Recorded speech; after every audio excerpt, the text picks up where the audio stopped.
1, 2, 3. Speed. There you go. Excellent. All right. Here we are.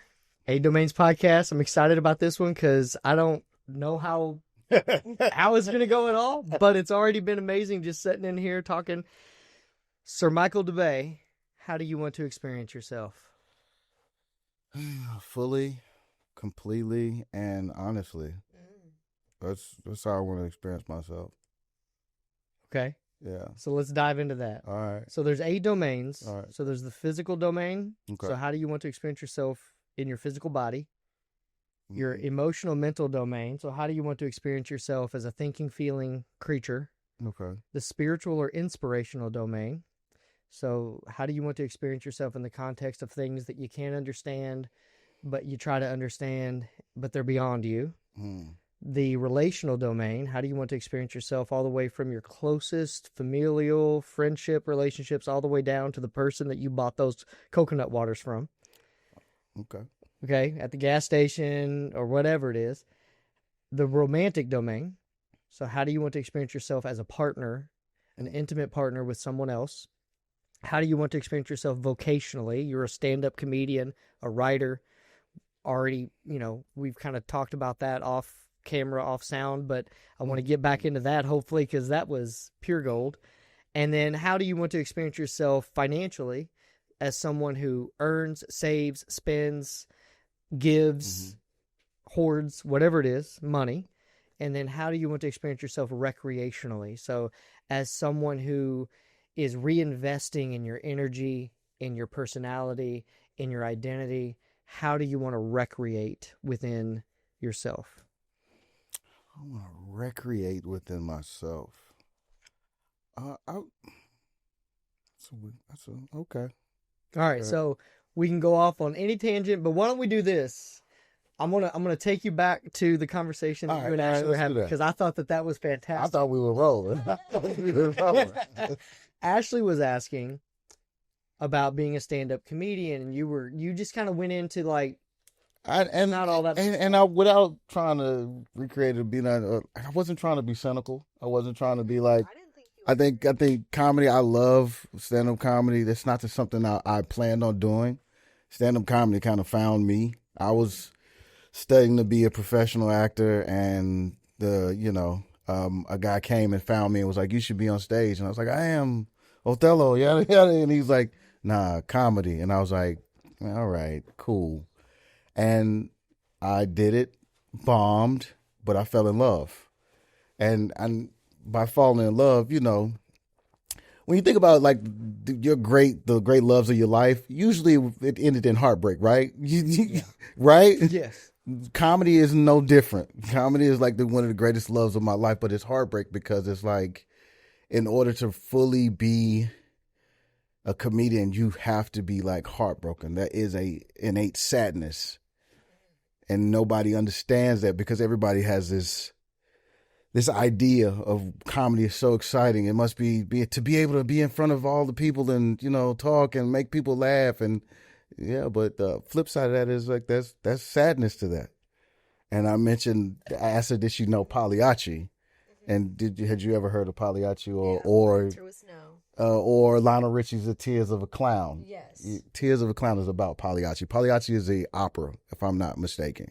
But the story goes, there's a guy who goes to the doctor and he's just distraught. And he's like, "Doc, I'm just so upset." And the doctor runs all these tests and does all these things and gives him the once over. And he comes back and he's like, "Hey, look, you're in the perfect health. You're pitch of health. I don't know what's wrong with you, but you know what?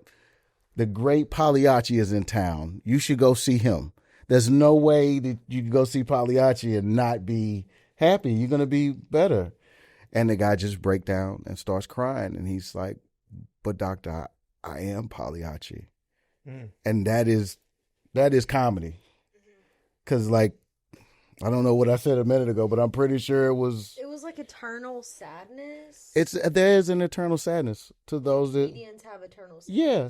Which I found like really interesting. But like we'll pretend we don't have it, but we do. But that's a part of like shining that light. Anytime you see anybody like really shining, know that there's the opposite to that coin. There's a darkness that whether he talks about it or deals with it or not, you have to.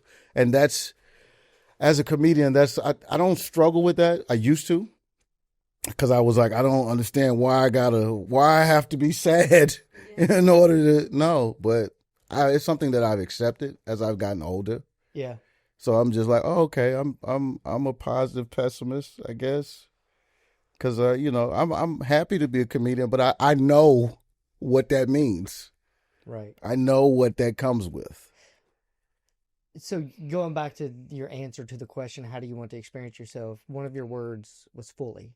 Fully, yes. Fully, which means all of it. All of it. The good, the bad, the ups, the downs, the happy, the sad, everything Yeah. in between is okay. Yes, to all be of in. it. All of it. I forget what the what is it? There's a word for it. There's a phrase for it. But I can't think of it right now because I'm trying. But it's like, nah, man, the good and the bad. I want all of it. I want all of it because I know that the good ain't gonna be that good if I don't get no bad. Right. I'll take that. Yeah, it's like around the holidays, my middle son, he's always been like, I wish every day was Christmas. And then my older son, who's a bit older and more cynical, he's like, yeah, but then it wouldn't be special. It will. Yeah, it It'd would just be another day. It'd just be another day. But then it's like, how are you looking at Christmas? Because like I tell my daughter, I was like, nah, man, every day is Christmas. Yeah. That me and your son, like every day should be Christmas. You should have a feeling of joy and celebration and kinsmanship every day. We should celebrate like we do on the holidays every day. No, there shouldn't be a special day. It should be every day is special. Are you talking about like investing in those relationships, like showing and extending Yes. generosity to people? Yes.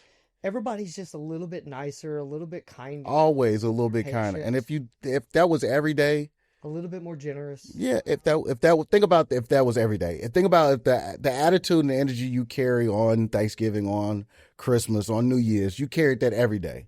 If you had those dinners, exchange those presents, shared that love with your family every day, then you wouldn't need a special occasion. Why don't you think people do that? That I don't know. I've pondered that. I don't know why, but I think everything else kind of pulls them away from that. I think the life, as the new term is, life be life, and it just pulls you away from that.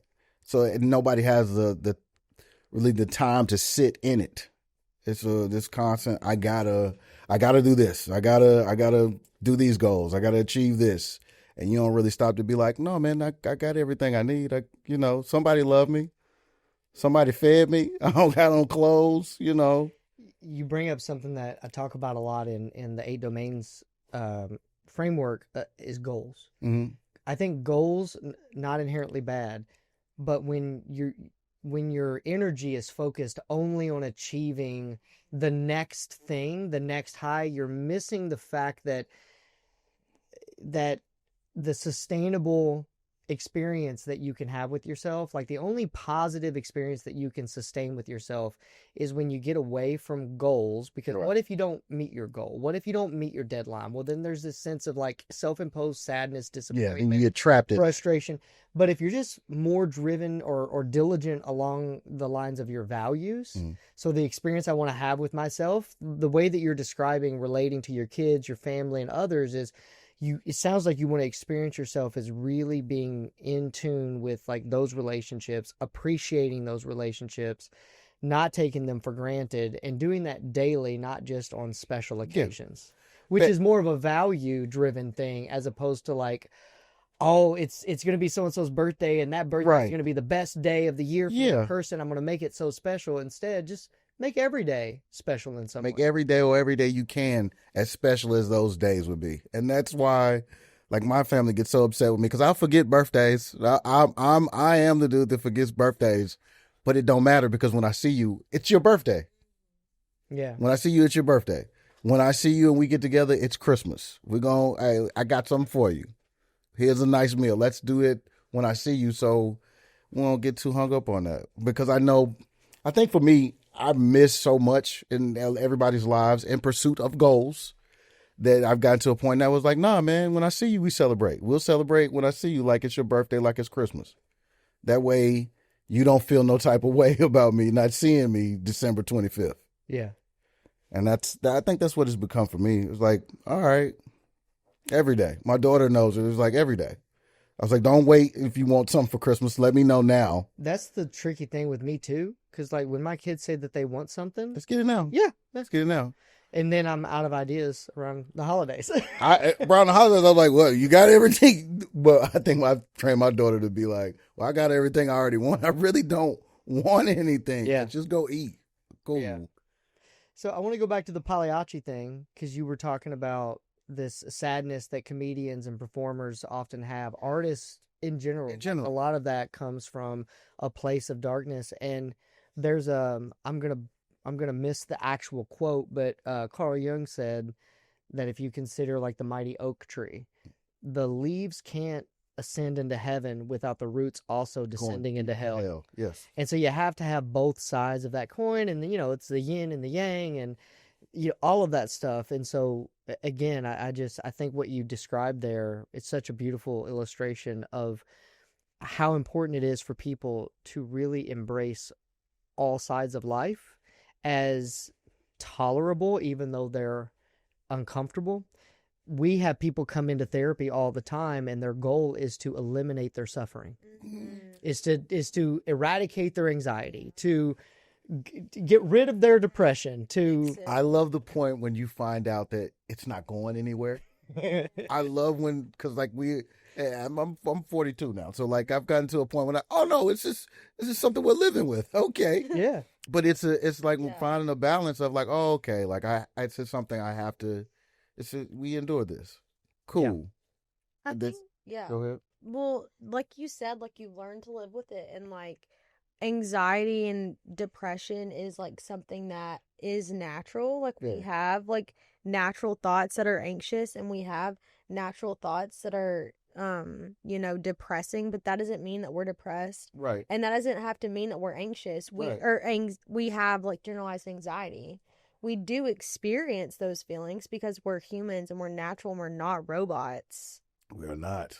So like making sure that, like you said, we're not performing for everyone in the room, and we like take a minute to like sit with ourselves and like accept that emotion. I've learned to really just accept it all, from not being a person who runs from conflict. I just be like, nah, bro, let's deal with it. I think that's why I learned that at. That's why I learned that, all right, okay, cool. Yes, I'm anxious. Yes, I'm going to have to do this anyway. I'm going to just do this through the fear, through the anxiety, through it all. I still have to show up. Yeah. And that is... because the anxiety is going to be there anyways. And then it becomes a question of like, well, what type of experience do I want to have with myself? Do I want to have the experience of shrinking away from the task that I'm anxious about? Okay, so I'm going to live a minimized, limited life and still be anxious because it doesn't go away. No, it doesn't. You sit on your couch under the weighted blanket, all weekend, feeling anxious while avoiding everything else that you could be doing, and still feeling anxious. So I like to illustrate. I had 2 clients with severe anxiety disorders, and one stopped coming to therapy, just didn't work out because he decided that his approach was going to be to read books about anxiety, come to therapy for anxiety, join Facebook support groups on anxiety, listen to podcasts on anxieties, do workbooks on anxiety. And then I had another client who said, no, I'm just going to like get out and start skateboarding again and reconnect with friends. And I'm going to start progressively start engaging in the life that I am anxious about. I'm going to do the work. And I'm going to do the work and get out there and do it even though I feel anxious, and reclaim the life that I've allowed anxiety to steal from me. And both had a miserable experience with their anxiety, but one guy got to live a life and the other one sat on his couch all weekend. Still studying. Yeah. Yeah. Wow. So I think sometimes we can admire our problems to the point of dysfunction instead of just getting on with the solution. Yeah. So I invited you on the podcast back a few weeks ago. October 1st? October? Yeah. Yeah. So we ran into, and I've seen you in passing at jiu-jitsu, but you seem to ever put on a gi. Listen, when you see me, I don't put on gis. Like, I've been putting on that gi, Milton to tell you. I've seen you in no gi gear.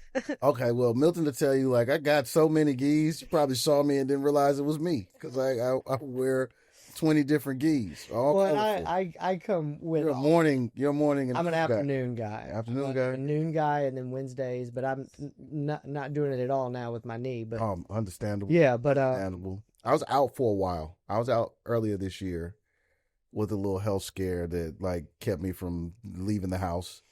But I'm 100% and I'm back. But no, I've been in jiu-jitsu for the last 3 years now. Yeah. Yeah, and I see you. I thought you was one of the other instructors. I was like, you must be the morning coach. Well, I was teaching one of the noon classes, and then the 4:30 fundamentals class, he was letting me teach that. Okay. And then I completely tore my ACL and had to have the surgery and all that stuff. So I'm 2 months out from that almost. I'm targeting coming back January 1st and full rolling in March. But despite what other podcast episodes seem like, I'm not here to just talk about jiu-jitsu. That's cool. We can talk about jiu-jitsu. But I think there's some application there. But really, back in, beginning of October, there was like just a shitstorm of free speech questions and debates and all that stuff. And so I was like, who would have a better take on the freedom of talking expression, too much of saying things that like people have to digest, they have to struggle with, but it's said in such a way to where if it is offensive, well, you got to reflect on that. Like, why is it offensive?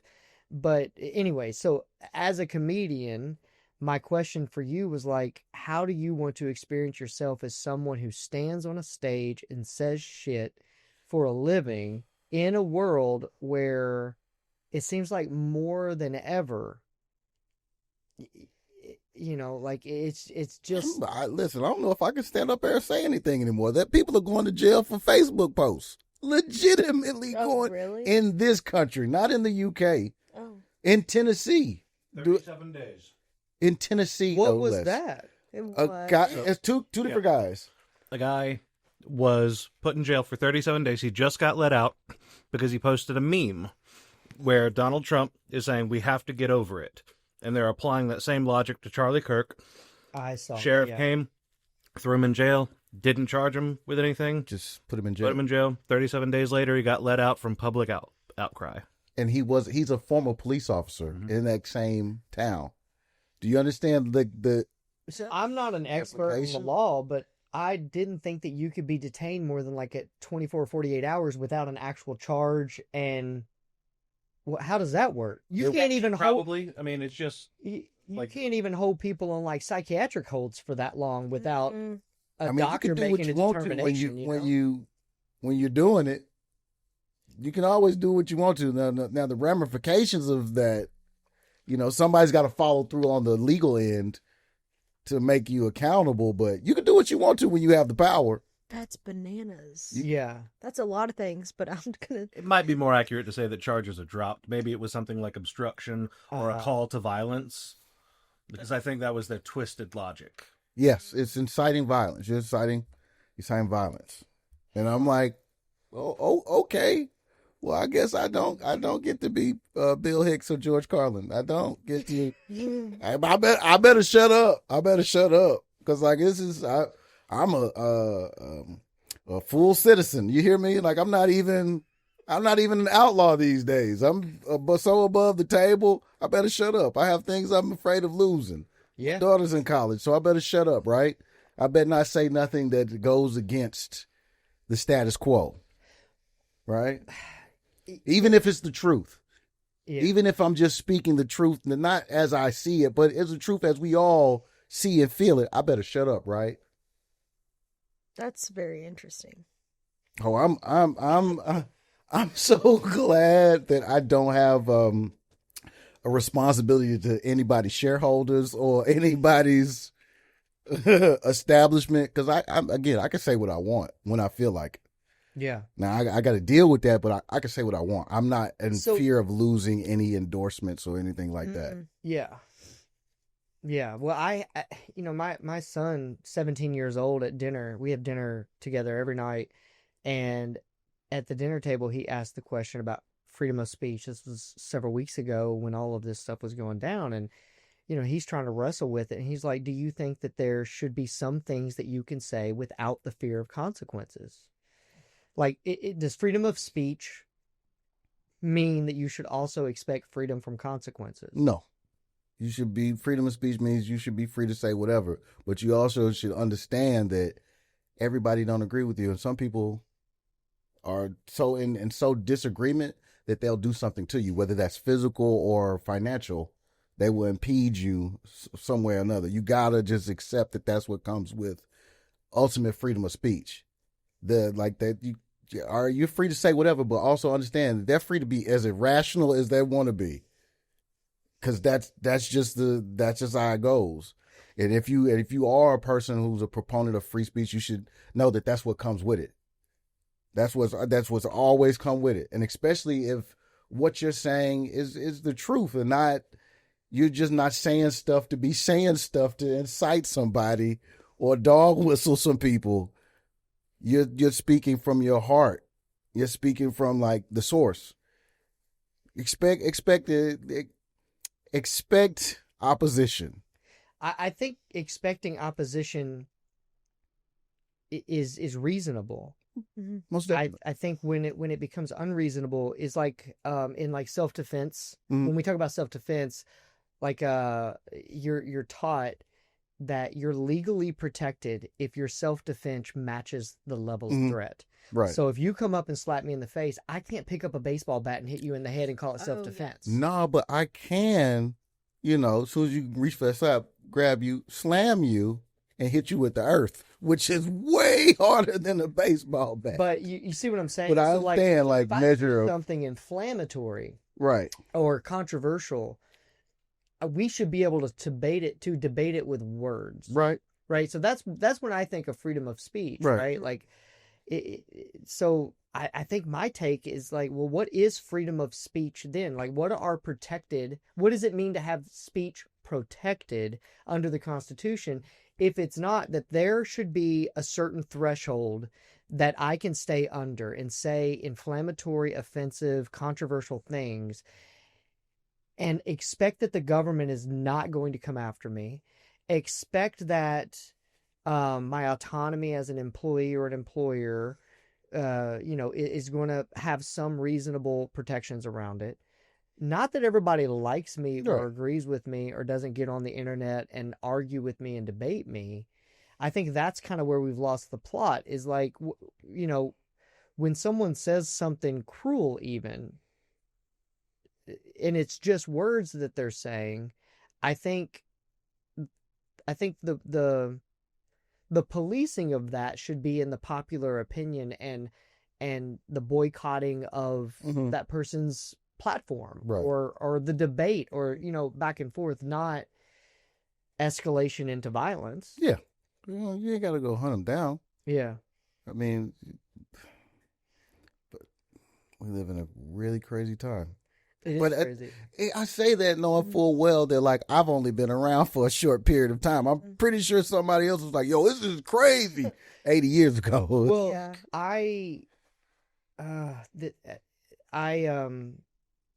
I decided to listen to the audiobook Black AF History. Mhm. Have you I've heard of it. picked that? Yeah.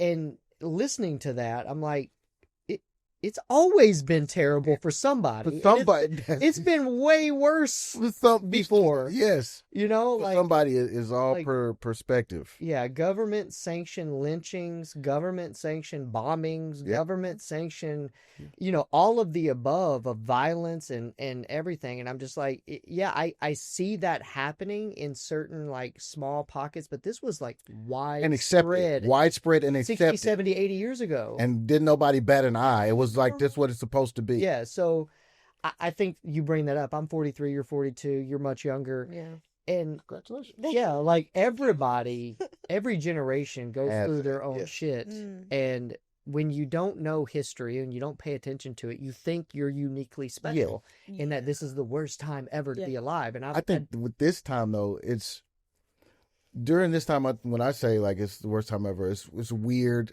It's because this is the things that are happening and the rapidness and the way they're happening, we've only read about. We've never seen the collapse of a superpower in real time, which is what we're seeing. Because if they love to equate, if America is Rome, we're on that 50-year decline. We're seeing in real time democracy being just peeled away. Mm-hmm. So it's something that I read about this. I was taught in school about decadence and the collapse from within. But to see it, to honestly see it and see people like champion it, I'm just like, well, all right, okay. Yeah. Cool. And so then where does that leave you as a stand-up comedian, like It leaves a me in writer? a very, very weird space because, I'm not an anarchist. Like I don't, there's but I'm also like, why do the only reason that I would even want this establishment to continue would be very egotistical, because if the system doesn't fall, if it stays what it is, then I have a place within it as a little clown. I got a place within it as to be, but if the system falls, then there's no place for me to be famous, because fame doesn't, you understand what I'm saying? So it's like, nah, man, let it go. My only connection to all of everything is, again, from an ego standpoint. Who's gonna know me? Like, who's gonna listen to me? There will be no stages. We'll be back by the fireplace. We'll be back in front of the bonfire. Yeah. So it's just like, nah, man, let it fall. That's the issue I think I and a lot of my forward thinking friends have. It's because you cultivate this image, you cultivate this personality to be this person, but this person doesn't matter outside of this system. And these stages exist within this system. Like the places where you're important, they're all gone. So it's coming to terms with that, I think, at least for me, because I'm just like, well, I guess, that don't matter. I matter, but not in the context of that. That's so if you peel back the structure, right? The titles, the places in which you go to connect and matter. You said like we'd just be back around the bonfire, right? So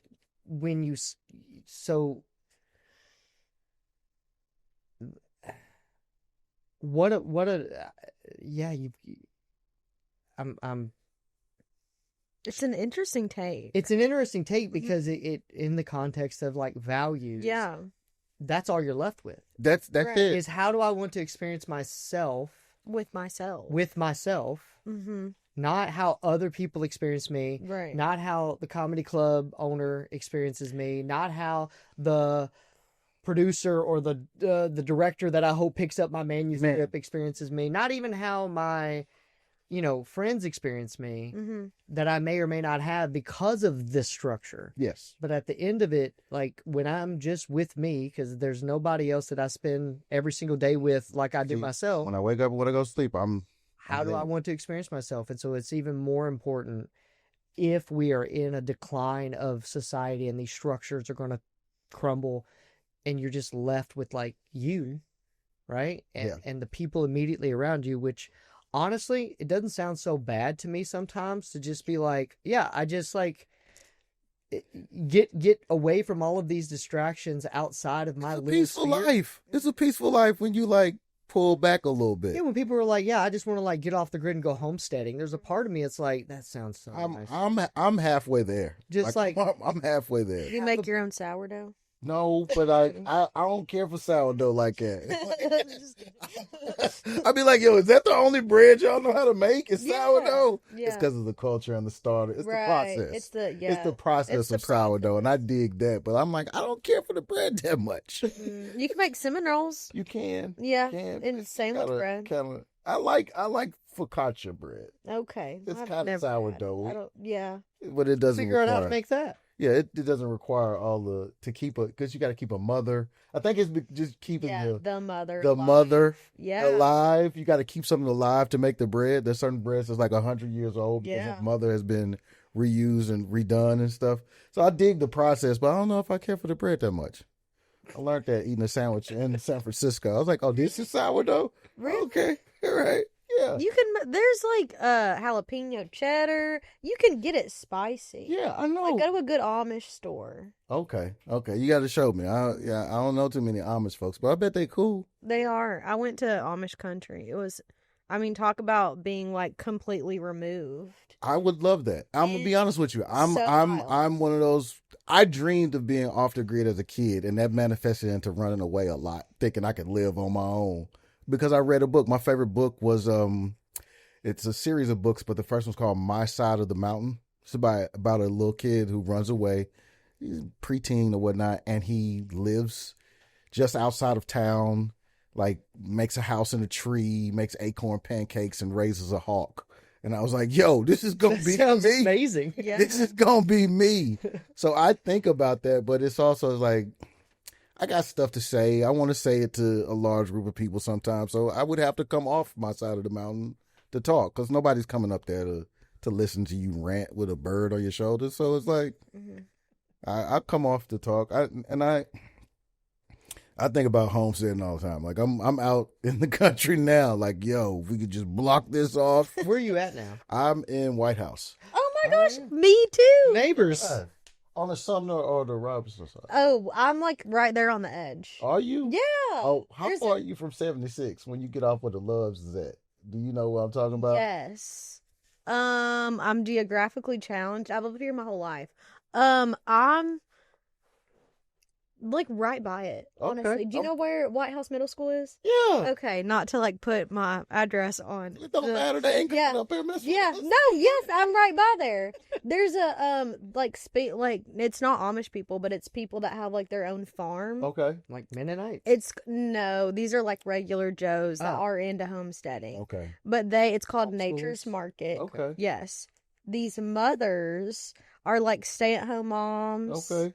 I don't actually know. I'm envisioning that they're stay-at-home mothers, but they make sourdough and it's so good. Okay. I'm They gonna find put- it. they Is this that close? Cheddar. No, it Is is. that close? And the little older woman runs it with her husband, and it's very wholesome. They like Okay. make their own sauerkraut and pimento Okay. So cheese. you're by the middle school. Yeah. Whatchamacallit. You're over by the Peggy's, the That barbecue place across the street from the middle school. Yes, I'm like, yes, Yeah, for I'm- this I'm- side of town. Yeah, I'm on this way then. Okay. I'm on the edge. I'm on the Yes. edge over in a nice little plot of land that's surrounded by other little plots of land. And Yes, I'm okay, I'm very sure that everybody around me gonna have to deal with zombies and I can stay safe because That's I'm in the good. middle. Yeah.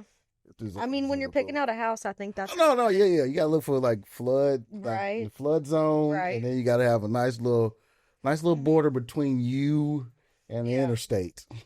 Yeah, everyone else has to get got before you. Yeah. Buffer zone. For sure. There you go. Buffer zone. There you go. But yeah, I'm a firm believer in get away from it sometimes. I'm not a full on like prepper, but I'm prepared. I'm kind of Yeah. prepared. But I'm not, we got beans for the next 20 years and all right, bro. Okay. But I got seeds. I got seeds. Sometimes like I'll be scrolling and it'll be like, what if the grid goes down? And I'll see these videos. I'm like, I should have more water in the basement. Water, I should just a have generator. And canned goods. Yeah. Mhm. Something to last at Stocked least up. 2 weeks, Yeah. And if you don't have that, then you have a lot of something that somebody else wants that you could barter for. I'm a firm believer in if it collapses, we're going to have to go back to, all right, bro, I got zucchini. Do you like zucchini? No. Well, if you look behind you, this wall here, like when you talk about trying to get away from everything, Mm. Oh, these are all you? yeah, this is all me. These are all Okay. places I've gone taken with my iPhone, Oh, yeah, this is fire. Yeah, and so there's something about just being secluded, and my buddies and I, we would go hiking around Tennessee, and it's almost like we that picture in the middle there with the hammocks strung up over the Yeah. creek. So you can't get to that. It's near Rock Island State Park, but you can't hike to it. There's no trails. You have to be in a canoe. You have to kind of know where you're going off the main waterway. You got to be willing to paddle all the way back. And we were just exploring one day, and we found this amazing, probably 70-foot showering waterfall. We found this other one that's just kind of below it there, that little stair-step waterfall right above Ashley's head. That's in the same place, just another little waterway. But it's something about like getting out there and imagining like, it's 200 years ago and we're discovering this. That's how you touch forever. Yeah, like we're the like you touch forever by going places that are like untouched and stuff. And be like, no, man, I feel it. Feels untouched out there. I feel it. Because I've been going out there for 10 or 12 years now, maybe once a year or so, and we've never once seen another human being back in those waterfalls. Wow. Because you can't hike to them, and if you don't know where they're at, you don't know what you're looking for. So. And then the news will tell you, oh, we're overcrowded. We got too many people. It's like, no, we don't. Got to go to the right places. Yeah, we got to get off the top of each other. So there might be something as far as a value there of like either recreation or like spiritual inspirational, as we're talking about unplugging, disconnecting, kind of being in touch with nature or solitude, seclusion. Very much spiritual. Yeah. Very much. What do you feel connected to when you're doing that? Everything and nothing at all. Like I have moments on my porch where I can feel time stand still, just watching the trees dance, the grass grow, and the wind just. Yeah. That right there is like, I know for a certain, like being in the country, being amongst the trees is going to give me at least an extra 20 years if I can get them all my life. Did you grow up in the country? I grew up around the country. See, I grew up in Franklin, which is in Williamson County, out near Leapers Fork. And we went to church way out in College Grove. And that's where I spent most of my time. So out where there, prior to the last 10 to 15 years, there were no street lights. Oh, yeah. There were no corner stores. There wasn't even barely a Dollar General. Because, now there's a Dollar General every 5 miles in any direction. Yeah, that needs to be studied. It really There's does. too many. Like, I don't really, and who's shopping there? Who needs I don't know. this many things from Dollar General? I think they're getting land like McDonald's. I think they're just need the land. We'll put a store out there, but yeah, we want the land. For what? To, I have take no over America? idea. I have no idea. There has to be more Dollar Generals than McDonald's. It feels like it. I don't know. If you go out, you just driving around. There has to be, because in White House, on the road that I live on, there are 3. There Dollar are 2. Generals? Yes. Yes. There are 2. But you could probably down jog by to. that chill. Down by that chill. Yes. Down by the other gas station, Yeah, like way down. right at the light. I wonder what Yes. their corporate structure is, if it's like franchised where anybody can buy a Dollar General and like just pop it up anywhere. They're not making their sales every month. There's no way. No, because it's like, I mean, one's a market and one's not a market, but like, what's the difference? And also, like, do One you has need milk and one doesn't. Yeah, milk. Yeah. Maybe. No, they Milk, all eggs, and cheese. They all have milk. Some have produce and some don't. But like, why do you need Dawn that bad? Like, are we gonna like, you know what I mean? Some people don't know where the Kroger's is. Maybe, or people right the corner. just allergic to going in anything with more than 2 lanes. Oh, okay. So we have a number.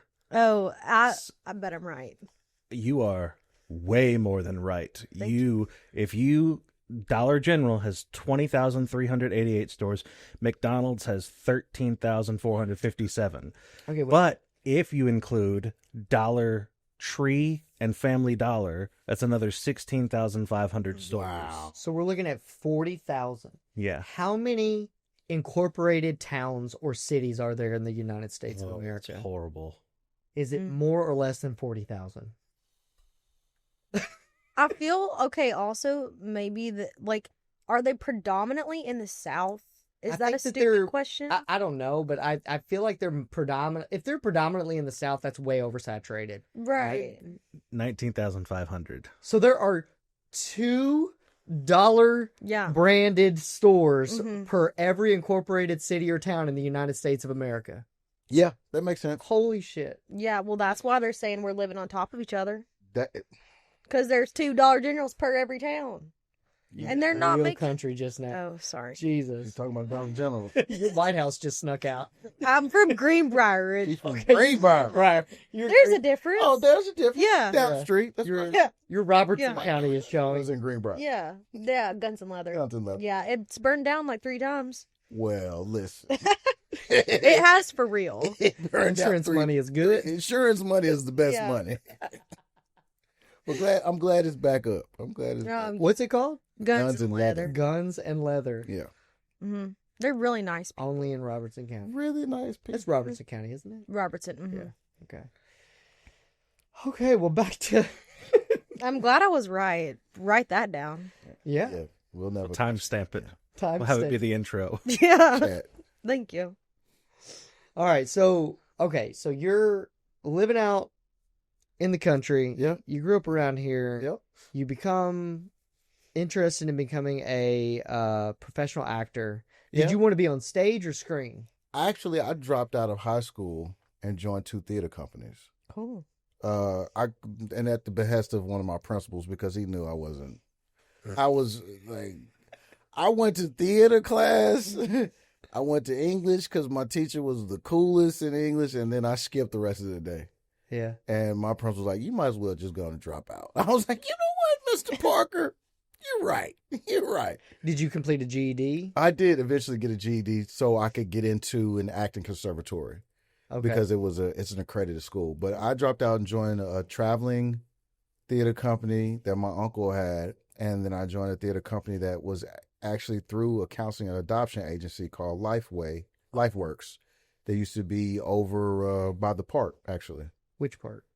Centennial, Oh, right across from Vanderbilt. It was Okay. called LifeWorks, and they had a theater company that basically was like after school. We did after school specials from K through 9th grade, which 9th grade shouldn't have been included because high school kids do not care about you trying to talk to them about nothing. Mm. But it was really fun. It was really good, and I joined those 2 theater companies, and I was like, yo, I probably should leave Nashville and go somewhere and continue my training. And it was either New York or LA. And the school I went to was the American Academy of Dramatic Arts, which they have a campus in New York and LA, but the weather is always better in LA. It sucks in New York from time to time. So I went to LA. And yeah, that's where I found out about, acting and the life and what it really means to be in entertainment. And What does it really mean to be in entertainment? Do you have to sell your soul? no, you don't have to sell your soul, but you should portion like 3 parts of it away. Mm. You should just go on and petition some of your soul away, because before you be able to even like work up enough value to sell it, you're gonna burn it away. You're gonna trying. There's a quote. I think I'm gonna mess it up too. Oscar Wilde. This is what people ask me. What happened? Why I ain't on top of the world? It's like, because I showed up to the party with my real face. Oh. You be thinking, no, I have to be myself in this space. No. Huh. You gotta be somebody else. Save yourself. Save a part of yourself. Put on a character. Put on a mask and save yourself.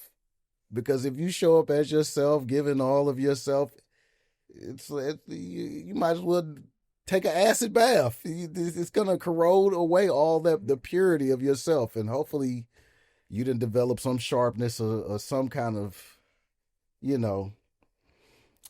protective layer to still be able to functionally move around. Otherwise, you just go to Starbucks. Go to Starbucks and talk to a barista.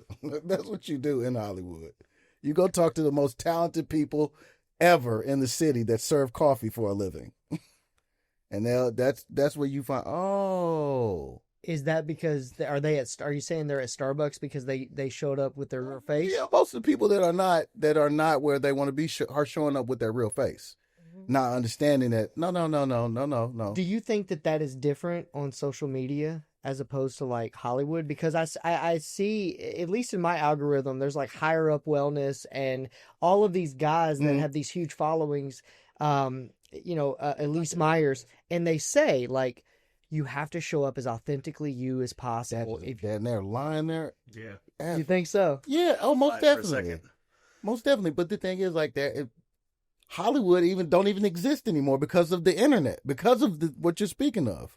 Like that level of, no, it only exists on the internet now. Hollywood doesn't even like energetically, nothing is created there anymore. Meetings are barely had there because of Zoom. Oh yeah. Auditions are on that place doesn't even exist anymore the way we think about it. Just a concept. It's just and that concept is like that if that's an office space, because that's why I equated it to, because people always ask like, Mike, well, how is LA? I was like, LA is it's not a real place. It's a workspace. It was the whole city was created to like create things in every cardinal direction. There's this going on. There's filming, there's editing, there's something creative going on every 24 hours a day. That's not a place you live. That's not a place you love. That's a place you work. You're at work. So if you're out there thinking with your real face at work, what happens to the people that are themselves at work? Yeah. And that's how this brings back a conversation I was having with a good friend of mine. Is like, if you don't take it for what it is and look at it like that, then I don't believe you're really, you can really win at it. Because you're not dealing with it for what it is. Yeah. You're dealing with it. You're playing patty cake with stuff. This is no. Put on your gas mask and your CBR hand gloves and deal with that toxicness for what it is. So you said, and you did the Oscar Wilde quote of saying, when people are like, hey, why didn't you make it? Whatever making it is. Whatever making is because you showed up with real face. Oh, yeah. Is that a reflection, though, of you just really winning ultimately? Because when we go back to the experience you want to have with yourself, did you value? Yeah. I mean, I win because like I'm comfortable being me. And now that I've been this me for so long, it's like, no, then my friends know, like, you can't bring no bullshit to me, because like, no, this is, all right, this is what you're going to get. So it's freeing, but it's also like, I feel like Rudolph the Red-Nosed Reindeer. Nobody wants to let me play any games. Nobody wants to play me the games. Now the games mostly are bullshit, but it's still like, I like to be included. I like to be included. I want to have a good time in the snow. No? Okay, cool. What does that mean? You want to be included in like bigger roles, bigger profiles? Bigger roles, bigger, just as they say, in the mix. But when you get in the mix, you have to deal with the bullshit. And you have to deal with the bullshit willingly and happily. Like, you have to eat shit. That's the nature of the business. You got to eat shit. You got to do it with a smile and with no enthusiasm lost from one project. And that isn't a very it's not healthy. Sustainable. It's not sustainable. It's not healthy. And that's why you see all these people. Everybody has a breakdown. Everybody is like quietly going through some, or not quietly going through some stuff. And it's like, because they've been eating shit and they were told, you're lucky to eat this shit. You should be happy. You should be happy. You should be happy to be judged every day by people who can't do a fraction of what you do on the other side of a table, just judging you away. That's the wild thing to me. Is like when people, whether it's an athlete, performer, I knew a guy one time who very, very briefly was like a life coach with Benjamin Holmes Counseling. Okay. And he had lived an extraordinary life. Like he had the credentials. He had been all over the world. He had experienced amazing experiences.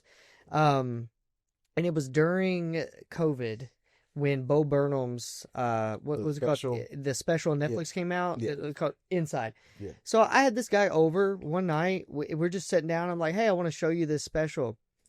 And he's shitting on it from the get-go. Oh. He's just like, oh, I could have done this in my sleep. And it's always, I immediately was like, but you didn't. You didn't have the thought. You didn't have the wherewithal. And you didn't. He was not employed with me the following week because there's no reason for, like, if you're I don't know, I'm going to make a blanket statement. Make it. If you're a good person and you look at someone else's effort, art, and achievements and you shit on it because it wasn't you, even though you didn't try it or you're not doing it, like, they're the worst people. They're the worst people. Shut the fuck.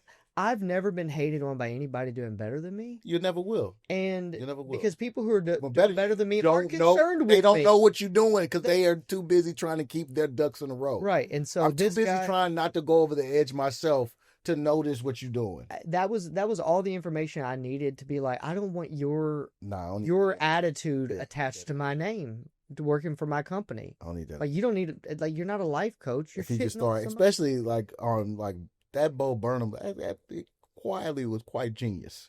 Yeah, quietly was quite genius, and the fact that he does it all himself. Yeah, it's like, bro, that's you ain't got to. You gonna sit and argue with yourself for 2 weeks before you even start a project like that. That was just so fluid. Like, nah, man, I'm gonna record myself. This is how I'm gonna put it together, and this is how I'm gonna package it. Well, and then towards the end of it, you get sucked into it, and you're like, am I actually witnessing him have a mental breakdown right now? Like, is that real? I don't know if it was real or not. If it's not real, dude deserves an award or something. If it is real, he probably still deserves an award. The breakdowns we see that we think just acting be a part of something real. There's a seed of realness in it all. Yeah. And if he's like, nah, this is what happened if I was in house and I break down. It's like, oh, you broke down. And you was like, I got to recreate this. Like that moment of like, take it back to one. And let's do it again from the top. Yeah. I haven't seen it. I'll watch it. Girl. I'll watch it. Yeah. You should watch that. And then you should watch, my favorite stand-up special of all time is Doug Stanhope, No Refund. Okay. It's in New York. It's one of my favorite of all time. Okay. It's great. Yeah. Is it on Netflix also? Nah, that one might not YouTube be on or Netflix. something. YouTube, almost everything of Doug Stanhope is on YouTube. Yeah. His audiobooks are great too. Well, books in general. Yeah. But he reads his own audiobook, so I highly recommend them. Oh, like Matthew McConaughey. Okay. Way different kind of person. I have to pee. Yeah. I'll be right back. No, very, very different than Matthew McConaughey. Yeah, but Matthew McConaughey, he does his audiobooks also. But yeah, like similar. Yeah. Well, I'm with that. But yeah, Doug Stanhope's fantastic. Doug Stanhope's fantastic. Bill Hicks. Mm-hmm. Bill Hicks is quintessential, like a part of my comedy genesis. Bill Hicks. Doug Stanhope. There's a documentary about him called American, and it starts with him performing at the comedy place in his hometown. And he used to get plastered drunk when he was a teenager performing in his early stages. Who? And people were just like, you're brilliant. Yes. Brilliant. Just so energetic and so thoughtful and almost like anarchy on stage. Who is that one? American? Bill Hicks. You're talking about the same guy. Yeah. Bill Hicks. Got it. Doug Stanhope and Bill Hicks. Yeah. Those are two, yeah, most definitely. Ain't nobody else. Okay. I got a list of things I gotta watch. Yeah. That's most definitely, yeah. Mm-hmm. What movies you watching right now? What movies you recommending? I know you watch everything, but... So I just finished Weapons. Okay. Really good. Okay. Really good. I did. Sinners was great. Sinners was great. Yep. Isn't that keep going? Michael B. Jordan. If we're talking cinematic and you like Sinners, I suggest you go back and watch that at have you seen, you know who Paolo Sorrentino is, right? No. Oh, all right. The Great Beauty, the La Gran Bellissima. Gran Bellissima. Yeah. Okay. It's very Fellini-ish. Okay. His shots and his transitions. Cool. Like you watch it and you be in the beginning, you be like, oh, I'm watching a master at work. Yeah, the Great Beauty. He has another one that's about him. It's like kind of autobiographical. I can't remember the name of it, but everything Paolo Sorrentino does is like, nice. Oh man, I wish I thought of this. Well, I mean, that's the exact thought I have listening to something like Hamilton or Bo Burnham's Inside. all of my thoughts of fuck, this sucks, that I didn't come up with it. Yeah, but if you got to be honest, be like, yo, there's something there's a madness that if in your head that if you follow it, you could get there too. But it's just like, oh, I gotta. That's a whole mountain I gotta climb right there. Big time. But also, if you're focused on someone else's mountain that they've climbed, you're missing out on yours. Yeah. And so, back whenever I was, and I have not arrived, but it's pretty fucking cool that on a Friday at noon, this is my job. Yeah, congratulations. Right. So, as I was coming up and hiring people, somebody in a staff meeting, I was like saying something I was going to do, whatever. And somebody said, oh, so-and-so is going to be, upset or whatever, or like is going to, it's like this competition between me and any other group practice owner. I was like, I'm not in competition with anybody, because the moment I get in competition with anybody is the moment I start losing the game that I'm supposed to be playing. Your game is for you. Yeah. Mine and my wife's favorite Bluey episode. Your daughter's probably too old for you to know anything about Bluey. I'm familiar, but I'm more the Dora Explorer generation. Yeah. So I have a 4-year-old. Oh, she's 19. I have a 17, 11, and a 4-year-old. So the 4-year-old and I love to watch Bluey. And there's one episode called Baby Race. Mm-hmm.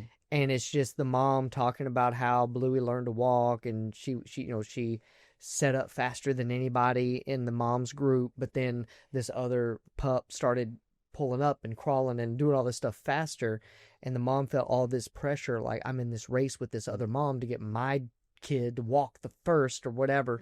And it's just like, run your own race. Run your own race. These little 7-minute Bluey episodes will change your life if you pay attention to them enough. Hey, that's deep for the baby. That's deep for the baby. Yeah. You get the kids early to be like, yo, you in competition with yourself. Yeah. Everything but yourself. Yeah, I just run my own race. I look at other podcasts, or I look at other social media accounts or other group practices. I have no idea what they're doing. I don't work real hard at all, any of this. Yeah, I wouldn't either. I try to work as smart as possible. Work smart. But I'm not, like, I see every so often, like, Alex Hermosi will pop up and be like, you need to be posting 100 times a day. What? Like, be like, what? What am I even going to say 100 times a day? Right. That's not even feasible. It's like, all right, 100 times a day? So you're posting the same thing, same 5 things. Right. 20 times a day. Yeah. And that's it. It's just this hustle mentality of like, yeah, I can maybe make some more money. I can maybe be a bit more famous on the internet. Happier, and ain't gonna bring you no more peace. No, and that's where ultimately, like, I don't understand the people that, like, I understand the hustle, I understand it all from a certain point, but after a while, it's like you gotta start saying, like, oh, this is not peaceful. Oh, this is not bringing me no happiness. I'm not a better person. Oh, I'm just addicted to the hustle. Yeah. Oh, this sucks. Yeah. Let me just scale it back a little bit and find the zone of what I can do for me and those around me to make me happy. Which In Living Color character was it that said "More money, more problems"? More money, more problems. Was that Homie the Clown? It was not Homie the Clown. It was the two. They went on to do the movie More Money. It was the Wayans brothers. It was the Wayans brothers. Anyways, it was 2 characters that they had. It was 2 hustling characters they had. That's been my experience. Yeah, is because, like, the problems get bigger when you have more money. Yeah, and so they're even. I could just like fix it. The payroll bill that I look at every Thursday. I'm like, oh God, it's a big one, but it's something you got to deal with. Nobody else has to see it, but you. But that's okay, because again, like, I choose a certain set of values for myself. Like, the way that I want to experience myself vocationally is not buried under it and not a slave to it. And so I do the things that need to get done, and I set it up in such a way to where I know it's going to work out. I know that there's going to be enough for everybody, including myself. And that's okay. Like, I really have embraced this idea as a value. Enough doesn't mean everything. Right. Yeah. So I have enough. I don't have everything. Right. And if I ever want more, well, then I'll do the work to get it. Get more. Yeah. You know. I feel that. I feel that in a real way. That's why I'm not. I'm at a place where I'm not. I've already made all the relationships that I'm going to make to do all the things I want to do. So like but then there's this side of me that's like, oh, I still need to go out and be a personable person. I'd be like, nah, for what? For what? I'm just chill. That's going out being an extra person gonna make me anxious. It's gonna make me Just I'm cool. I feel like so cool these days that it kind of scares me. People be asking me like, "So how you doing?" I was like, "I don't want to talk about it. I don't want to jinx myself. I don't want to jinx myself. I'm doing good though. Thank you. Yeah. Thank you." Yeah. So I understand. How often do you perform? Well, up until the Great Reset, known as COVID, we were out probably before I moved back to Tennessee. I was on the road for like 2 to 3 weekends out of every month for like 4 or 5 years. So it was like really consistent. And then it got inconsistent. And then it got consistent again a little bit. And now it's just sporadic. It's sporadic and I don't care. Like before I cared. But now I'm just like, nah, man. Like me and my homies that tour together, like, yo, it was, the first wave was crazy. The second wave is going to be even more ridiculous. So now it's just like trying to stay in shape, both physically and mentally, and be ready for the next run or series of runs. Because as it stands now, my performance is like 1 to twice a month, maybe, which is like, how do I put it? I spiritually suffocate when I'm not on stage. When I'm not on stage being able to say what I feel like I need to say, I'm kind of like, ugh. Is that are you talking about then like a value that you know that you hold for yourself that you need to, or seeing space for you to up the investment? Or are you just uninterested in doing like open mics just for the sake of being on stage? I'm uninterested in being stage just to be on stage. Gotcha. Which is like, oh, I got to go do an open mic. Nah, bro. I did open mics for a long time, probably longer than I should have.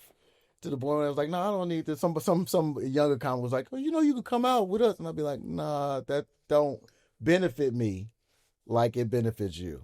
I 5 to 10 minutes on stage for me is saying hello and goodbye. We gonna take the time. I want 30 minutes to really open up and talk. So it's like I don't chase the stages like I used to. Now it's more so like, all right, okay, we're doing a show. What does it mean? Like, is it a good stage? Is it a good club? Will this audience pay attention?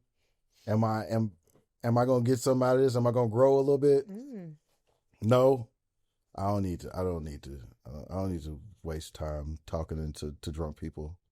I talked to so many drunk people for the first 10, 15 years of my career that listened and didn't listen, that it made me, you develop that shell, but it also at a point is like, all right, bro, I'm not getting nothing out of this. I'm just... So you feed off of that energy? Oh, yes, most definitely. So like if you're in a room, I guess there's something like as far as training goes of just being in a room that's distracted. Oh, most definitely. And so you just have to like lock in and get through your bit and like your bit and then hone in on who's listening. The best way to do that is just go talk to drunk people in bars at like 1:00 in the morning for a couple of years. Yeah. And talk to drunk regulars in bars who don't care that you're there and have a set you've been working on all week and you think is really funny.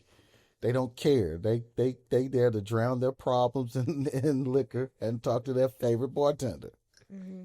So it's like you get them, you become a different animal. So do you just always stay writing? I'm always writing because my brain doesn't stop. Like I want to it just be, and if I don't write it down, then it'll kind of haunt me. I just need to get that out. So I'm always writing. It most of the time is just free write and it never goes nowhere. Some other times it's more concerted. It's like, a script or some jokes or some, but most of the time I'm just writing just to get stuff out of my head. Okay. So then I'm curious, how do you sustain yourself? Are you talking about financially? Yeah. Oh, well, I made all the money I'm living off of now a while ago. Oh, okay. And I gave it to somebody smarter than me. And hopefully they don't ever, hate me enough to or get annoyed with me enough to take it all. But right now, like, I still get work. I did commercials and stuff for a while. Like, I've worked a long time. Yeah. And luckily, like I said, when you make enough money, you just give it to somebody who's smarter than you that you can trust. Because otherwise, you'll spend it on DoorDash. You'll spend it on, I don't know, just random stuff, clothes and shoes and stuff. You'll just blow it. And it'd be like, oh, that's right. Rent. What is mortgage? What is health insurance? Those things don't come into my brain when I'm like, oh, I got some money now. What should I buy?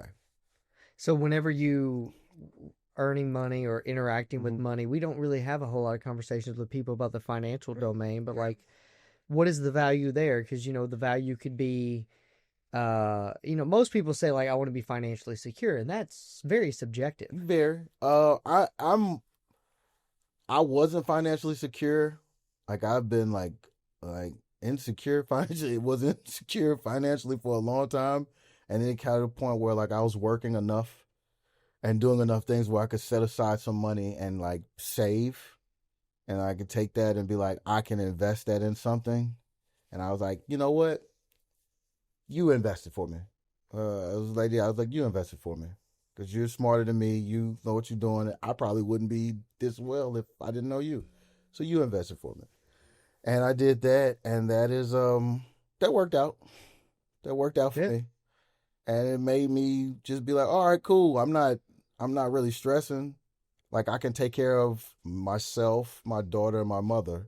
And outside of that, I don't really care to, like, take care of anything else. I'm like, nah, man, I'm that's cool. Yeah. As long as, like, my daughter that has everything she needs and my mother has everything she needs and thinks she wants, we good. Yeah. Man, that's awesome. Outside of that, I just be like, nah, I'm... And the there's like another of like a set of values attached to money that people sometimes don't think about. They think about financial, material things, but really what my value financially is, as far as like having enough. Remember, enough doesn't mean everything. It feeds into these other values that I have for myself physically, relationally, recreationally, to where I can just like do things. I can go places. I can being able to the freedom to do what you need to do or what you want to do when you want to do it. Yeah, stems from that financially, and that's something I didn't understand earlier, and I got a little bit later, but I'm glad I'm in a space to understand it now. Yeah, I mean, because like I don't have everything, but I have enough to where like I can take care of everything that I need to take care of. Mm-hmm. And honestly, I don't want much past that. Yeah, because everything past that is extra, and then comes extra stuff, more money, more problems. Yeah. And I'm just like, nah, bro. The problems I got now are we got salary cap on them, and I like to keep it that way. We capped out right here. Yeah. I don't want no more problems. And if more money would bring problems, I don't need that money. Yeah. I'll take what I got. Well, I think that's something that I wasn't expecting, because like I grew up, my dad was a coal miner. Really? My mom didn't really work, and then they got divorced when I was from West Virginia. No, I'm from Western Kentucky. Same thing. Yeah. Western Kentucky, Western Virginia. It's not too dissimilar. So around like 9, my parents got divorced, and then around 11 or 12, my dad's coal mine shut down. And he was kind of too old, broke down, black lung, had heart attacks and lost a toe and all that stuff down in the mines my life for like 20 some odd years. And so then he just took disability and retirement and like some, pension from his company and stuff like that. And so it was just kind of like, we weren't poor, but we definitely like, I could feel the financial stress as a kid. Right. And no financial education. So like, I just thought I've always thought like the way out is to just make more money. And then as I got a degree and I got better jobs and I got a different degree and got better jobs and made more money. I had that poor, like there's a difference between Poor broke mentality. Yeah. and being poor. Poor. I'm still broke sometimes. Yeah. Yeah. But I'm not poor. Yeah. Because I had this, a poor mentality is more money will solve my problems. Right. It will solve some of your problems, but it gives you the freedom to make new mistakes. Yes. To create more problems. Mm-hmm. So I'd rather be broke tomorrow than be poor Yeah. tomorrow. Yeah. Like, so the idea is like, yeah, sometimes I don't have a lot of money. It's because I've spent it on other things I'm building, Exactly. which is not being poor. Yeah. It's not, you still have that. It's just not in money. It's in. Right. It's in the next thing that I'm going to Exactly. build and grow and it's going to Not come broke. back to me. But I'd yeah, rather be that, broke than broken. but that thing, that mindset is hard to get out of. And it took me honestly, it took me like knowing my wife and seeing her experience with money and having a very different financial upbringing than I had. And then like she was living, like when we met, like her attitude towards money was like she was the one that was broke, not me. I was still out here spending money and going and doing things and being like, oh, money's a renewable resource. I'll just make more later. Yeah. Man. And she's just like, no, like we're not going to do it like that. And so I've gotten a lot of my, financial education in the last 8 or 9 years to where I'm like, oh, okay. What? Like, yeah, just like It takes a smart woman. Like, Jesus, she's smart with her listen, money. bro. And she's smart with her money in the way that you are. She's like, she found somebody much smarter financially than she is and said, here, take it all and deal with it. Deal with this. Yeah. Make sure I'm not hungry in 10 years. Yeah. And I've got one of those guys and he's doing for you me. gotta get one. But yeah. Just get somebody that works with numbers. Because, like, I'm a word person. Math and numbers have always been a little beyond me. I can talk about it very well, but I can't make it add up for nothing. No, I feel that. I need to find a math person, a finance person. A financial planner. Yeah. Well, I think all the time about like going out and finding like when I look for like dating wise, I'm like, are you good at math? Like that's one of my first questions. Oh, yeah? There never April, are. Man, good at math. I've not found any. Cool. There are. This is like 4 episodes Yeah. ago. We had a whole spiel about her looking for because she's the same as Taylor Swift. I'm a Sagittarius. But you're looking for a Libra, But- man. Yeah, that's But- like who I'm most Scale. compatible. Who sends voice messages and is good at math? Yeah. He has to send voice standards here. notes. He has to follow through. Even Yeah. if you're not showing a great deal of interest, he still has to follow through without being creepy and like, aggressive. Yeah. If he's shopping at Trader Joe's on a Monday at noon or whatever it was. Yeah, that's like a what's good your sign. job? You Yeah, get like called what's your action. job also? Like why are we shopping during the day? Entrepreneur. He doesn't. What are you an entrepreneur in? Artist. Every podcast we add to Ashley's checklist. Yeah, it Yeah. grows. It Yeah, grows. It's But gonna- like that is important to like find someone that, does have that similar value and can balance your money with you. But also like going back to what you said, it reminded me that you're not looking for fulfillment in your money and your drive is not the money. Your drive is the passion that you have for the art. Right. And just the freedom to be able to do that. Mm-hmm. You know what I'm saying? And not being like, oh, I want to do this, but it doesn't pay enough money. Or Yeah. I don't want to do this, but it pays so much that I have to do it. Mm. I don't ever want to be in one of those spaces. A friend and mentor of mine who's like, don't ever take a job for money. He told me this when I was sleeping on his couch. And he was just like, and I was like, that's not what you're supposed to be telling me right now, bro. And he was like, nah, bro. He was like, this is when you need to hear it because you're at the most susceptible to do some shit that you don't really want to do, but you feel like you have to. He was like, don't take the job for money because what is that? Yeah. He was like, then you're going to be stuck doing jobs you don't want to do for the pay. Right. And then like also going back to like keeping part of yourself authentic, like you don't want to sell your soul for the money. Nah, because it ain't going to never be enough. It's never going to be enough. Right. It's never going to be enough. And your sleep will be affected forever. Mm-hmm. And if you don't think that matters, well, talk to me at like 3:45 in the morning. Yeah. When you got heartburn and your mind's racing. Mm-hmm. So it's just like, nah, bro, I'd rather take the peace and like, Yeah. And what's it worth? yeah, the money, it's not. Once you don't understand that and you don't know that until you're around it. Till you're around abject wealth and money and all this fame, and then you see people behind the camera. Mm-hmm.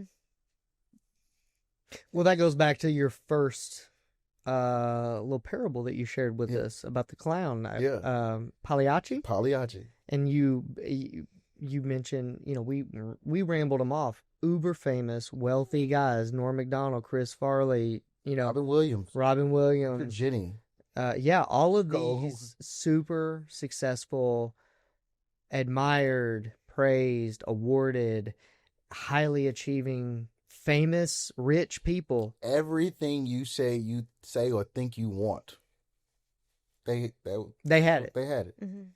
And still consumed by sadness, consumed by a darkness that they couldn't even really express to their loved ones. Mm-hmm.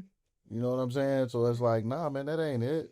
And so then, again, for those of us who didn't grow up with any of that, and for people who might be listening, and I'm not trying to minimize and being like, well, you should, if you're poor or broke, just like you should be happy, work, figure it out, continue to strive, continue to try and improve your situation. You need to get to be who you need to be and where you're trying to get to, but don't get caught up in the hype. Yeah. Don't get caught up in the hype. But don't think that, and I think I can say this confidently, don't think for a second that when all of your bills are paid and you have more than enough to go around, that all of the darkness within you will become light. That don't mean because it won't. It don't. Because what happens is you find out, like, once everything is taken care of, paid for, it's like, oh, I'm still me in the midst of it all. Mm-hmm. Yeah. Oh yeah. Now that real shadow work come in. It's like, nah, bro. Yeah. And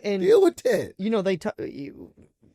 We talk about like depression and anxiety as, within some populations, they look at that as kind of like the way that it's experienced by some people and not other people. It's just like, that seems like disorders of privilege. Like you have the time to worry about your emotions. I'm out here just trying to feed my family, just trying to get by, right? And ain't even don't even have the time to think about it. And it's not that they don't feel it. It's just that so it's almost like you're in crisis mode. You're in just like, I don't have the option to slow down and think about how I feel. Yeah, survival. I feel very fortunate. But see, that's how I know like I'm well off, is because like I have the time to think about just these things. Because before you're living, doing things that you're just doing. Mm-hmm. You're just trying to get to point A to point B. But when you have time to self-reflect, like my porch time is precious to me. Just to sit and think about it. I was like, oh no, I'm really rich.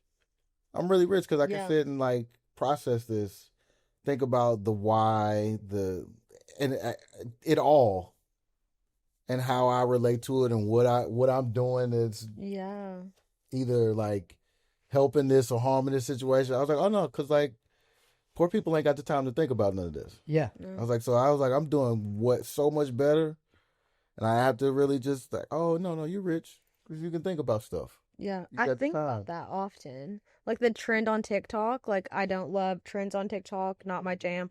But the one that it's like, I'm rich, and it's I'm a rich girl, the song. Yeah, love that song. Mm-hmm. But it's like people posting like why they're rich and like things that family. Yeah, and it's like so wholesome, but like really, money doesn't make you rich. No, it's the people in your life. It's like the people you pour into and that pour into you. Like that's what's rich. Yeah. Well, and that goes back to, again, your opening answer of like just having a fullness and a wholeness within yourself, of really being able to embrace everything for what it is without it having to be anything that it's not. Meaning, like if I'm sitting on my back porch, screened in back porch, and I'm just watching the trees sway, and I'm listening to the wind go through the bushes and whatever, or the birds, and I'm noticing all of the little chipmunks and squirrels in my backyard. Like, the fact that, like you said earlier, I can just sit and observe that, and I don't have to worry about a bomb I don't have to worry about a bomb going off down the street. Man, Right. I don't have to worry about gunfire going off where I live. I don't have to worry about, you know, like, how am I going to feed my family? I can just, I have the luxury of just sitting quietly, drinking some coffee, and That's real wealth. yeah, that is. That's real wealth. And you can't explain that to nobody that they really ain't got there yet. There's some stuff like it's not for them. Like you got to experience something. You got to go through something to understand that. And I think it as I've gotten older too, of like getting to the point now to where, like, I used to so I grew up in a town very small, and there was definitely an awareness of haves and have-nots, right? Like, depending on the shoes you wore, the clothes that you wore, the car that your parents picked you up in, the part of town you lived in. I was telling Ron, like, my hometown probably had more trailers in it than it did houses, you know? So, like, it really, really came down to, like, feeling that the way to not be poor was to have all of these nice things, right?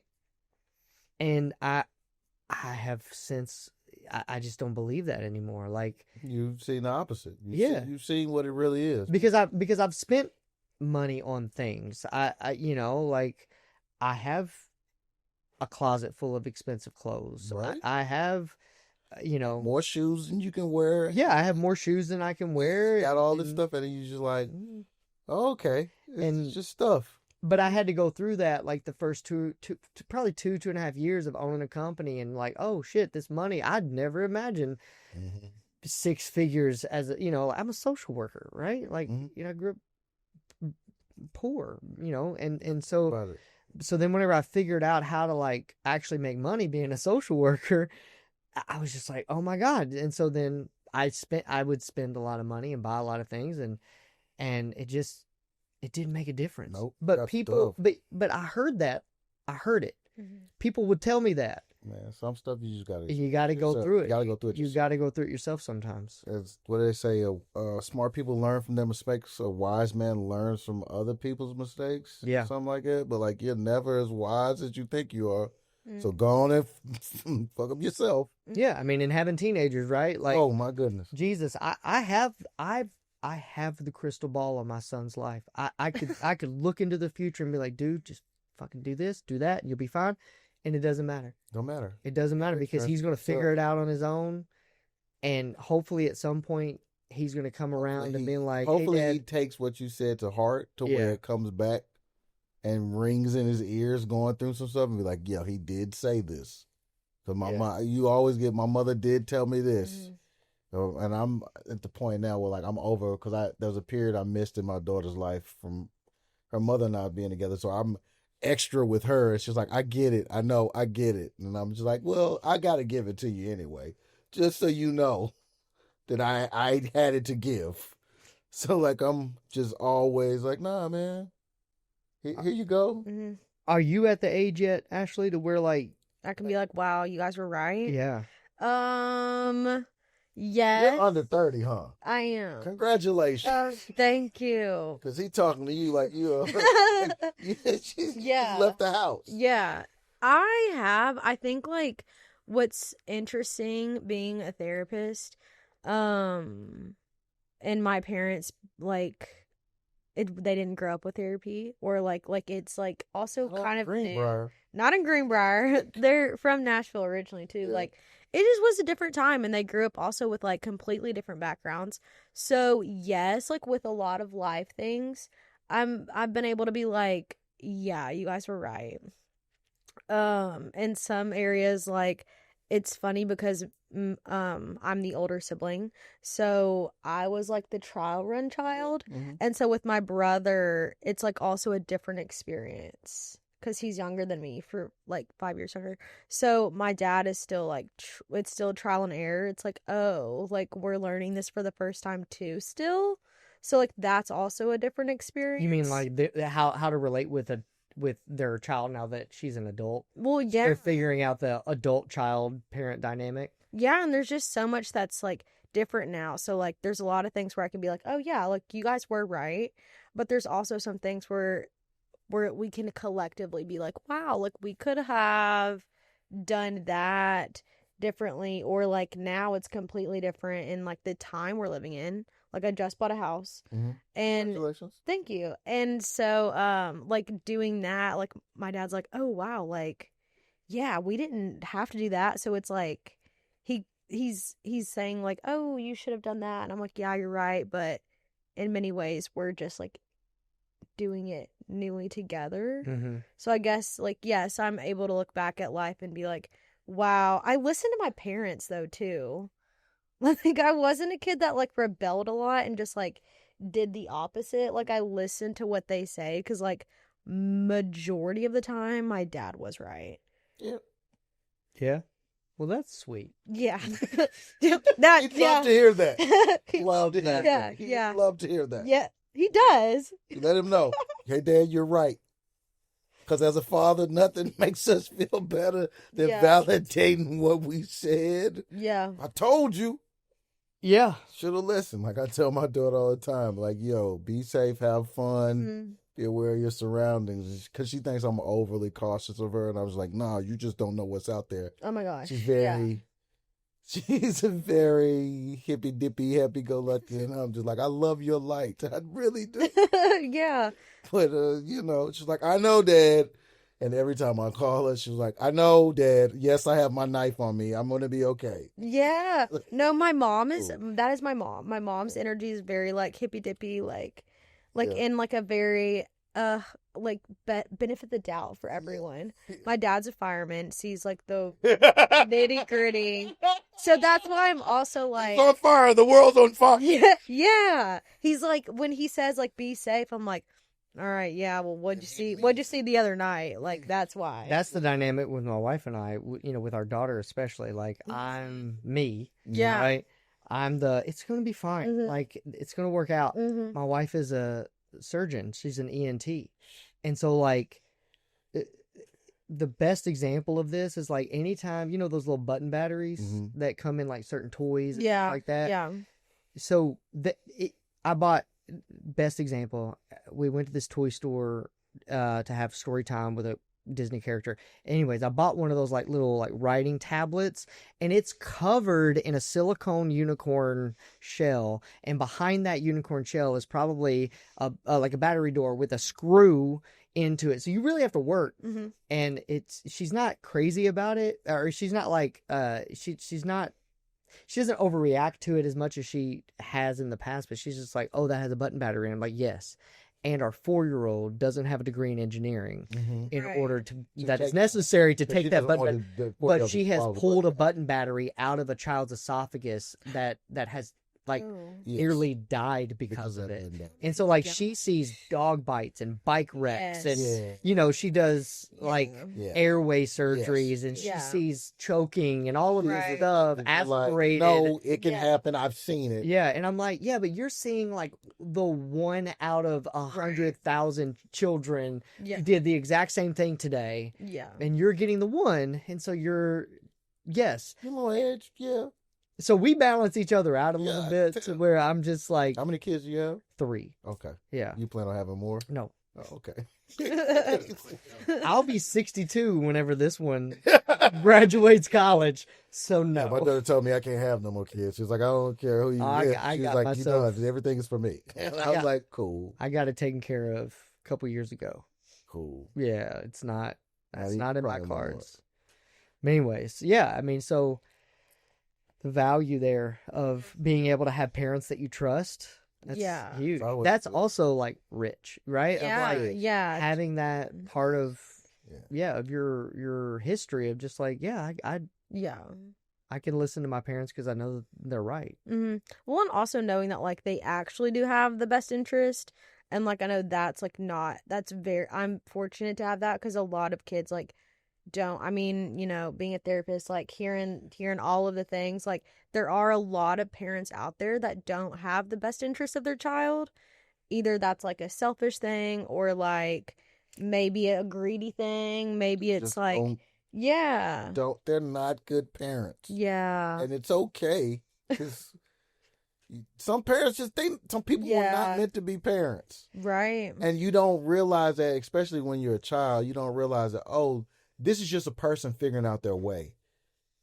That, yes, they're my parent. They're the end all be all. They're God in my world. Mm-hmm. But guess what? They're a person that this is their first life. They don't know what's going on. Yeah. And you don't know that until you get older. I say that because I called and apologized to my father, who wasn't there when I was a child. Mm-hmm. And as a child, you think everything is black and white. Mm-hmm. My parent, this is my mother, this is my father. They should be together. They should be working out. And they should take care of me. And until you get older and realize it's so gray as an adult, until you like, oh, I'm in a relationship with a person. Mm-hmm. A real oh, okay, I can see how this could go bad. There's another person involved. Yeah. We cloned ourselves. Now we can't leave each other. Mm-hmm. All right, cool. You know what, Dad? My bad. Maybe you knew some stuff I didn't know. Maybe. Yeah. Maybe. You know what? It's not all your fault. I'm not letting you off the hook, but I'm gonna give you some grace. So it sounds, when we talk about like DBT, dialectical behavioral therapy, it's people who like only can see black and white in life. Right. Okay. They like split people. You're either all good or you're all bad, Right. depending on how you're making me feel right now. Right. Instead of all of that nuanced gray. And so we try to teach those folks the first assumption is that everybody is doing the absolute best that they can with what they have access to. So I might have, like, my best today isn't going to look like my best tomorrow, because I might have more or less to work with tomorrow than I do today.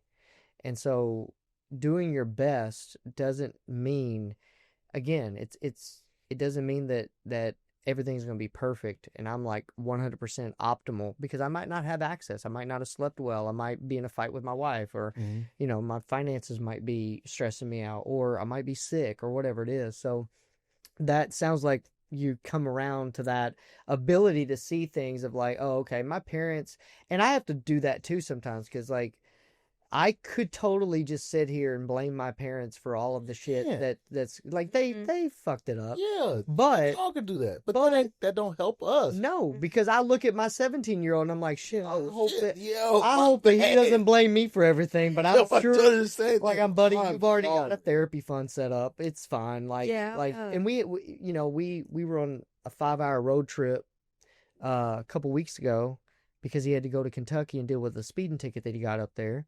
And so we drove for 5 hours for basically a $55 fine. But anyways, it gave us a lot of time to talk.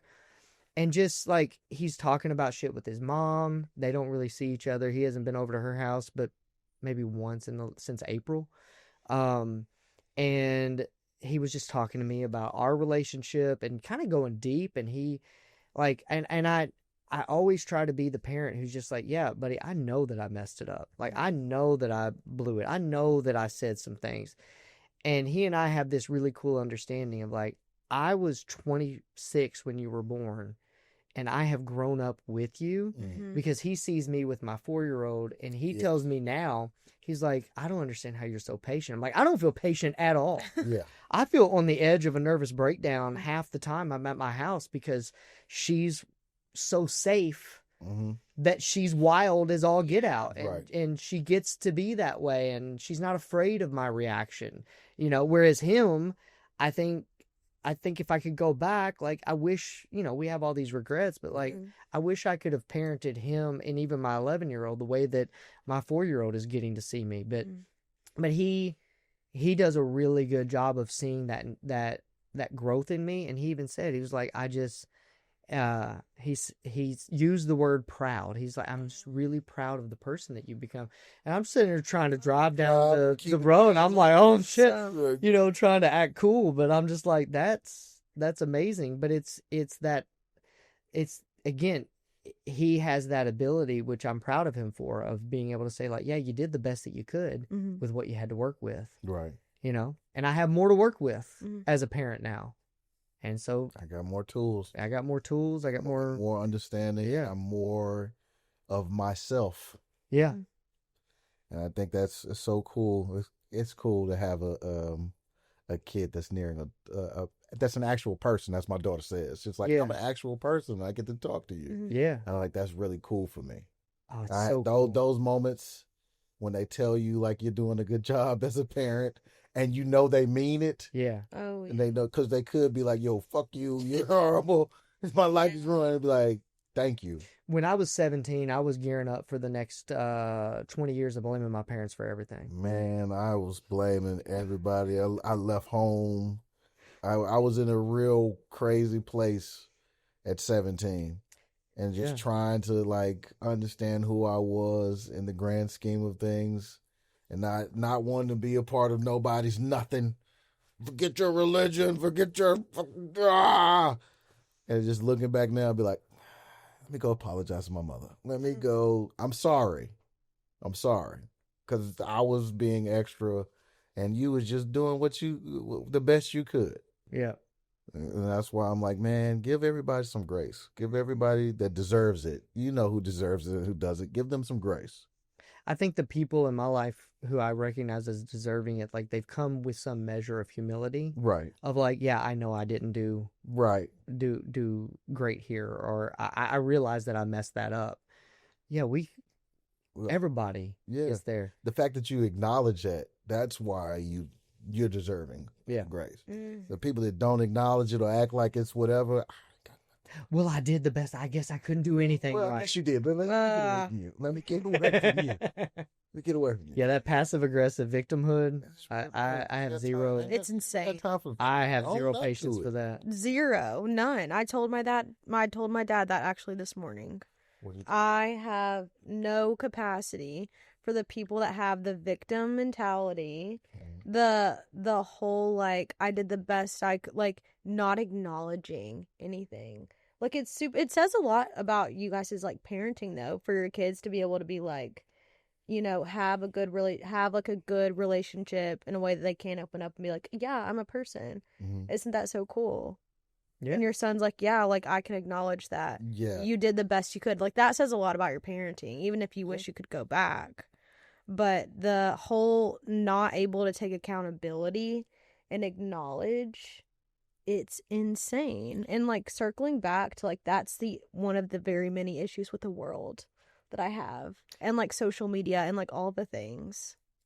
Well, I think that goes back to a conversation we were having earlier about accountability for the things that you say. Like if you're going to say it, understanding that people are going to disagree. You have the freedom of speech and other people have the freedom of reaction. Right. And obviously, I would hope that freedom of reaction is limited to conversation. Is limited to conversation and ideas. Oh God, you want to kill me because right. I didn't think your friend was a good guy. I'm sorry. Yeah. Okay. But yeah, I mean, we that accountability of is important. But yeah, I have zero patience for like if I'm at a point in my life where I have zero interest or energy for like chasing down an apology. No. Right. I'm gonna tell you, like last night, it came in. I was cooking and dealing with the 4-year-old, and music was playing. Elmo was on the Alexa, and my wife comes in and she's telling me about her day, and I'm listening. And she says, "Oh, okay," because I wasn't looking at her. She's like, "Oh, nobody's listening. Okay, it's fine." And I'm like, "I was listening," and then I recited to her everything that she just said, and I'm doing all this other stuff. And by the way, like I don't like the passive aggressiveness. It really irks me. Yeah. She just looked at me. She didn't apologize, and I'm like, "You heard me. I trust you that you're gonna hear me, and something's gonna change. Like I don't need to demand that you apologize. That's too much work. Nope, it's too much work. I said my piece. You acknowledged it. Okay, we're gonna move on." But the people who don't acknowledge it and they become defensive and argumentative, it's just like, oh, okay. Oh, okay. You're not for me. Yeah. Yeah. You're a child. You're a child. I know I'm dealing with. Cool. Yep. Yeah. It's insane. So you got anything coming up? Anything where anybody can find you, see you, support you? Yeah, you can see me at Zany's in Nashville. The comedy club here before the end of it's the end of the month already. Today Yeah, is the last the day of the 31st. month. Yeah. Sometime in the next 2 weeks, I think that's the show is. I gotta look at the calendar. Look at the calendar. Get back. Calendar, and we'll let you know. You come Zanies or whatnot. You know what I gotta do, and I'm gonna say it because then I'll hold myself accountable. I gotta start and find a little place. It's funny. I'm wearing Zany socks. A place to host a show on a more regular basis. Host my own show, and just do a like not a weekly, but like a monthly or so show, to where people can come out, because people be like, I want to come out and see you, and I'll be like, I'm usually on the road. I'll do Zanies if some friends of mine are in town. But there's no place in town where you can like just come and see me on a regular basis, and I need to change that because it'd be good for me and my material, and it also just as a comedian, you just need to be working. Yeah, it's creative like outlet. You gotta creative outlet. Yeah. Is there a part of you that atrophies if you're not using it? Yes, like I spiritually suffocate. It's almost like not breathing. Yeah, it's like when I'm not on stage, when I'm not actively on stage, like I got the calendar lined up. It's like I'm holding my breath. It's like it feels like that. Yeah, that I'm just holding my breath, and something happens, and I know I'm probably pacing around the house saying stuff that's supposed to be on stage. Like, I gotta get on stage. I'm probably being a little snippy with everybody around the house because I ain't been on stage and been able to, perform. So yeah, I'm gonna start a monthly show. That way I can tell you. Excuse me, I could tell you exactly. Exert the energy. Yes. Yeah. Cause like I'd be like, if I ain't on the road, I'm just chilling. My excuse is like, I gotta go to jujitsu. that's exactly what I was thinking about. Go to jujitsu, and I use jujitsu for like the last 2 years as an excuse. Like, nah, man, I'll go do a show, but I need to train. But I think there's a similarity. Because when you're on stage, yes, you're interacting with people, but you're like in your head, in your zone, you're unplugged. Unless you have to deal with a heckler or something like that, like really it's you with you interacting with your content, your material, your routine, all of that stuff. And it's almost like an embodiment mindfulness practice of like, you really have to be plugged in. You're not distracted by things going on, hopefully. Whereas jiu-jitsu is a lot like that. Yep. Like you get on the mats and get in the zone. The phone is not with you. Your family's not getting at you. Right. Your finances aren't bothering you. You're just in that zone, in a flow state of like really focusing on what's going on. And I close my eyes on the mat. I do. I won't even look at who. Once we dab, I don't even look at you. I just all. I imagine I'm blind and I gotta get you off. I wait until we're on the mat to do it, but if we're standing, I'll keep my eyes open. Man, we standing. Oh, nobody wants to stand. I taught somebody one day and it was like, we're not standing with you. I won't much anymore. Yeah, because I won't much anymore. Yeah, I mean, I understand. If for a while, but I preferred to start standing just because like that's part of it. Yeah. I mean, in a real life situation, if I go sit down on my ass, I'm gonna get kicked in the face. Gonna get stomped. Yeah. Yeah, I prefer standing, but I close my eyes. It is the same though. It is a zone. It is like I gotta go to class. I'm in the class this week. I gotta go to class. Milton probably cussing at me right now. Go to class this week and then start a show so you come see. Yeah. Well, I'm down to go to Zany's. Yep. We should make it an event. Yeah. Don't do that. I've never been to All-Stars thing. All-Stars, or usually like for some friends of mine to come into town, I usually feature. I'll go in and feature for, or if I got a friend in town, or I'll just pop up and do some shows. They switch bookers again. I think it's the old booker. I'll call her and set up a show so people can come out. And I'm not going to say that's funny. I'll actually try to get... What's up? No, man, you do it. You do it. Michael, that's so hilarious. Thank you. Now, counselor.